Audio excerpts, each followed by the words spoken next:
তিনটে সুযোগ দিচ্ছি, তিনবার তিনটে অপশন আপনাকে দিচ্ছি।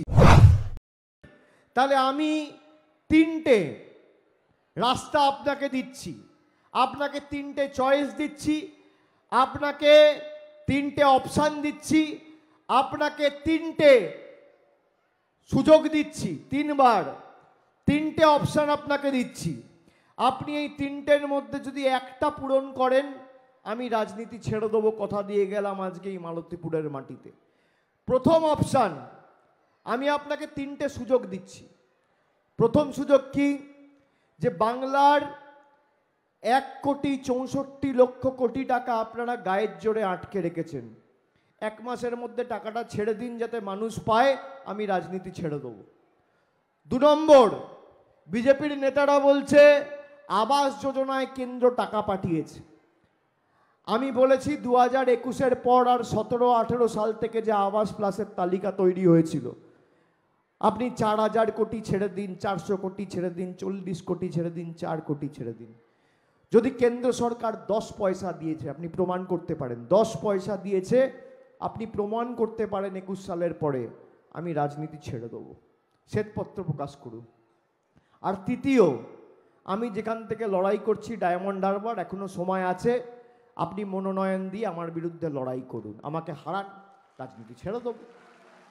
তিনটের মধ্যে একটা শর্ত আপনি পালন করুন, অসুবিধা তো নেই। এত ভালো শর্ত কেউ দেবে?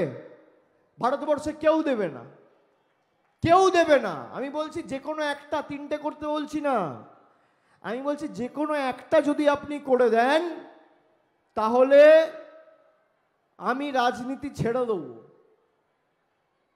Open challenge. এরা বাংলাকে চেনে না, জানে না, বাংলার মানুষকে গ্যারান্টি দিতে এসছে।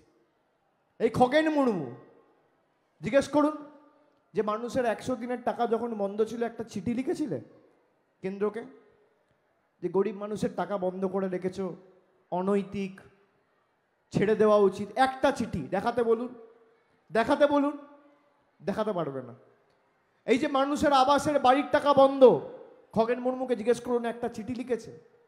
খগেন মুর্মুও লেখেনি, কংগ্রেসের প্রার্থীও লেখেনি, সিপিএম এর নেতাও লেখেনি। মুদ্রার এপিট আর ওপিট। আমি আপনাদের বলছি, এই বিজেপির এজেন্টগুলোকে একটাও ভোট দেবেন না।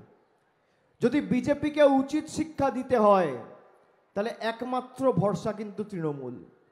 তৃণমূল আপনাদের দোয়া, আশীর্বাদ, ভালোবাসাকে নিয়ে কোনোদিন দিল্লির বুকে গিয়ে দরদাম করেনি। আমাদের মাথা কেটে দিলেও আমরা আপনাদের স্বার্থে মাথা উঁচু করে লড়ছি, মাথা নত করিনি, আগামী দিনও করব না, যতদিন বেঁচে আছি। এত চেষ্টা করেছে আপনারা দেখুন, বিচার ব্যবস্থাকে কাজে লাগিয়েছে, সংবাদ মাধ্যমকে কাজে লাগিয়েছে, এজেন্সিকে কাজে লাগিয়েছে, কেন্দ্রীয় বাহিনীকে কাজে লাগিয়েছে, ইলেকশন কমিশনকে কাজে লাগিয়েছে। প্রথম 2 দফায় ভোট হয়েছে, কুচবিহার, আলিপুরদুয়ার, জলপাইগুড়ির মানুষ এই বাংলা বিরোধীদের মাথা ভেঙেছে। দ্বিতীয় দফায় ভোট হয়েছে, রায়গঞ্জ, আলিপুরদুয়ারের মায়েরা, দিদিরা, ভাইয়েরা এদের ঘাড় ভেঙেছে। আর আপনারা মেরুদণ্ডটা ভাঙবেন 3য় দফায় 7 তারিখ।